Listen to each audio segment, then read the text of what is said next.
अयोध्या में राम मंदिर तो बन ही रहा है, अब वहाँ मस्जिद बनाने की तैयारी हो रही है। पहली ईंट ये हमारे सामने रखा है और ये ईंट अब अयोध्या जाएगा और वहाँ एक मस्जिद का निर्माण होगा जो पूरे विश्व को अपनी ओर आकर्षित करेगा। 5 एकड़ ज़मीन हमको सुप्रीम कोर्ट ने दी, 6 एकड़ ज़मीन हमने वक्फ बोर्ड के जरिए पहल की, तो यानी 11 एकड़ पे ये बहुत बड़ा प्रोजेक्ट हो रहा है। बाबर नाम छोटा लगे, बाबर हमारा आइडियल हो ही नहीं सकता। बाबर एक राजा था, बाबर तीर तलवार लेके आया था, गरीब नवाज कासा लेके आए थे।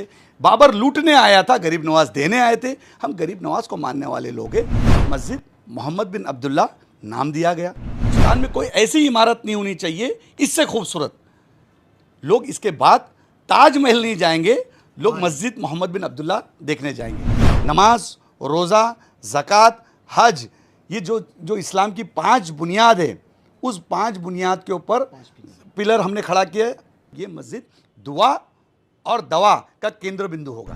अयोध्या में राम मंदिर तो बन ही रहा है, अब वहाँ मस्जिद बनाने की तैयारी हो रही है। कहा जा रहा है कि देश का सबसे बेहतरीन मस्जिद या सबसे बड़ा मस्जिद बनाने के लिए वहाँ अब नींव रखने की तैयारी है। पहली ईंट ये हमारे सामने रखा है और ये ईंट अब अयोध्या जाएगा और वहाँ एक मस्जिद का निर्माण होगा जो पूरे विश्व को अपनी ओर आकर्षित करेगा। कैसा होगा स्वरूप, और पहली ईंट आप भेज रहे हैं, क्यों भेज रहे हैं? देखिए, बताते हुए खुशी महसूस करता हूँ कि ये मेरे माँ बाप की दुआ है कि हिंदुस्तान का सबसे बड़ा सब्जेक्ट जो पूरी दुनिया का जिसके ऊपर ध्यान था, हर दुनिया के मुसलमानों का ध्यान था, जो ज़िंदा है उनका भी और जो दुनिया से चले गए उनका भी, कि जल्द से जल्द ये मस्जिद के निर्माण हो। बहुत सारी ऐसी इसमें चीज़ें रुकी हुई थी कि किस तरीके से होगी। कुछ साल पहले कुछ उलमा हिंदुस्तान के मेरे पास आए, दारुल उलूम देवबंद से। उन्होंने मेरे पास बात रखी कि हाजी भाई, ये सब्जेक्ट कई साल से मस्जिद का काम रुका हुआ है, इसके ऊपर हमको काम करना है। तो मैंने उसकी सारी बातें पूछी और उनसे बात करने के बाद हमने एक बड़े आलिम मेरे घर आ रहे हैं, और आने के बाद उन्होंने जब मेरे सामने पूरी बातें रखी तो मैं अयोध्या की तरफ चला गया। अयोध्या जाने के बाद मैंने जो ज़मीन जब देखी, मैं बाप खुदा बताता हूँ, अल्लाह को हाजिर नाजिर रख के बताता हूँ, इतनी खूबसूरत, इतनी ब्यूटीफुल ज़मीन है। और वहाँ एक दरगाह है।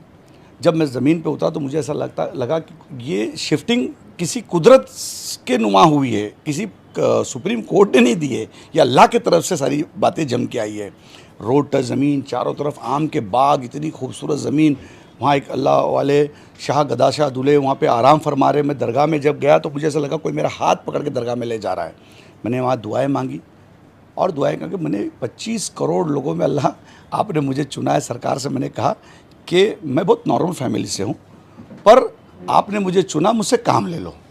और जब मैं बाहर आया, वहाँ हमारे ज़फ़र साहब चेयरमैन, जिनको सुप्रीम कोर्ट ने ज़मीन जो दी, उनके हैंडओवर किए, वक्फ बोर्ड के चेयरमैन वगैरह सब साथ में थे। उन्होंने मुझे पूरा प्लॉट घुमाना शुरू किया। जब मैं प्लॉट पे जब देखा तो सामने बोर्ड था जिस पे इसकी डिज़ाइनिंग थी। मैं देख के वहीं रुक गया। तो वहाँ से फिर मैं मुंबई चला आ गया। मुंबई आने के बाद मैंने हिंदुस्तान के सारे बड़े बड़े हर मसलक के, सुन्नी, तबलीग, देवबंदी, अहले हदीस, पीर, हर एक से मैंने बातचीत शुरू कर दी कि हमारे बच्चों का मुस्तकबिल संवरना चाहिए, कहीं ना कहीं नफ़रत मोहब्बतों में बदलना चाहिए। जितने हम मुसलमान हैं उतने इंडियन भी है। अगर हमारे हिंदुस्तान की अगर ये बात आती है, हर एक चीज़ को ध्यान में रखते हुए, आन बान शान उनको सबको रखते हुए, इंशाअल्लाह ताला अपने मुसलमानों की वक़ार रखते हुए सारी चीज़ें की जाएगी। इसकी पहल करना चाहिए। सुप्रीम कोर्ट को जब हमने कहा कि सुप्रीम कोर्ट जब जो फैसला करेगी हम उस फैसले को मंजूर करेंगे। जब सुप्रीम कोर्ट ने एक फ़ैसला किया, ये मस्जिद बदल मस्जिद का फ़ैसला नहीं था, एक ऐसा आया कि एक निर्णय हो कि मुसलमानों के दिलों पे ठेस पहुंची है। ये सारी चीज़ हुई और सुप्रीम कोर्ट ने एक ज़मीन दी। अब हम उसको मुकर नहीं सकते। इस सारी बातें समझाई तो कई उलमाओं ने कहा कि मस्जिद बदल मस्जिद हो नहीं सकती, पॉसिबल नहीं है। तो हमने वो भी बात ज़फ़र साहब चेयरमैन के पास रखी, वक्फ बोर्ड सुन्नी यूपी के पास में। फिर किस मौलाना ने कहा कि आपने डिज़ाइन देखी क्या? तो मैंने बोला हाँ देखी। तो बोले क्या देखी? मतलब जो आपने देखी वो भी मैंने देखी। तो बोले उसका क्या? मतलब उसके बारे में बात की जाएगी, क्योंकि उसके पहले की जो डिज़ाइन थी जो हिंदुस्तान के मुसलमानों को पसंद नहीं थी, वो कुछ अजब तरीके से बनी हुई थी, उस पर मीनारें नहीं थी, मस्जिद की शक्ल ही नज़र नहीं आती थी, तो लोगों को पसंद नहीं आ रही थी। वो भी एक मसला आके खड़ा हो गया था। तो मैंने उन सारी बातें रखी तो चेयरमैन यूपी सुन्नी वक्फ बोर्ड के जफ़र फारूकी साहब ने कहा मुझे, हाजी भाई बिल्कुल जो मुसलमान सोचते हैं, जो हमारे आलिम दीन सोचते हैं, जो हमारी कौम सोचती है, उस तरीके से हमको काम करना है। और अल्हम्दुलिल्लाह हमने पूरे हिंदुस्तान के उलमाओं से बात करके सबसे पहले हमने मस्जिद की डिज़ाइन चेंज करने की बात की। तो उन्होंने तुरंत कहा कि बिल्कुल आप मस्जिद की डिज़ाइन चेंज कीजिए। तो मेरे एक दोस्त है इमरान शेख, जो वर्ल्ड के मस्जिद के डिज़ाइनर है, खास मस्जिदों का ही काम करते हैं। तो मैंने उनसे बात की और अल्हम्दुलिल्लाह उन्होंने जैसे उनको कहा कि इतिहास के पन्नों पे आपका नाम लिखा जाएगा कि आप जो काम करने जा रहे हो।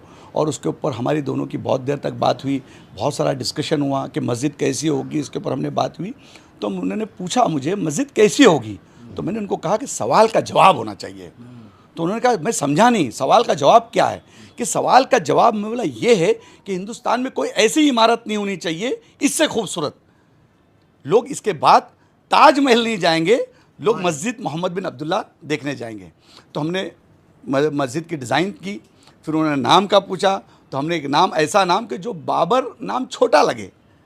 बाबर हमारा आइडियल हो ही नहीं सकता। बाबर एक राजा था, इस देश पे तीर तलवार भाला लेके आया था, इस देश पे राज करने आया था, इस देश पे कब्जा करने आया था। हम बाबर को नहीं मानते, हम गरीब नवाज को मानने वाले लोग हैं। बाबर तीर तलवार लेके आया था, गरीब नवाज कासा लेके आए थे।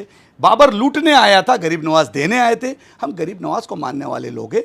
तो मस्जिद मोहम्मद बिन अब्दुल्ला नाम दिया गया, नाम का हो गया। अब शरई मसला आके अटक गया कि शरई मसले के अंदर जो मस्जिद बदल मस्जिद जो इमाम नहीं चाहते थे, हम नहीं मानते कि बाकी फिर भी उनकी भी बात रखना चाहिए कि हमारे वो बड़े हैं दुनिया हिंदुस्तान में, आज बड़े ओहदे पे बैठे, हम उसको आलिम दीन बोलते हैं, पीर बोलते हैं। तो जब बात आई तो हमने वहाँ पे 6 एकड़ ज़मीन की बात रखी कि इतना बड़ा प्रोजेक्ट हम जब कर रहे तो 6 एकड़ ज़मीन होनी चाहिए। तो 5 एकड़ ज़मीन हमको सुप्रीम कोर्ट ने दी, 6 एकड़ ज़मीन हमने वक्फ बोर्ड के जरिए पहल की। तो यानी 11 एकड़ पे ये बहुत बड़ा प्रोजेक्ट हो रहा है। अब वहाँ पे सबसे अद्भुत क्या होगा, तो हमने वहाँ सोचा कि हम वहाँ पे कैंसर हॉस्पिटल बनाएंगे और मस्जिद के साथ में जो सुप्रीम कोर्ट ने हमको ज़मीन जो दी, उस प्लॉट पे कैंसर हॉस्पिटल बनेगा, मेडिकल कॉलेज बनेगा, लॉ कॉलेज बनेगा। लोग कानून सीखेंगे, लोग पढ़ेंगे, हमारी बच्चियाँ पढ़ेगी, लोग इलाज करना भी सीखेंगे।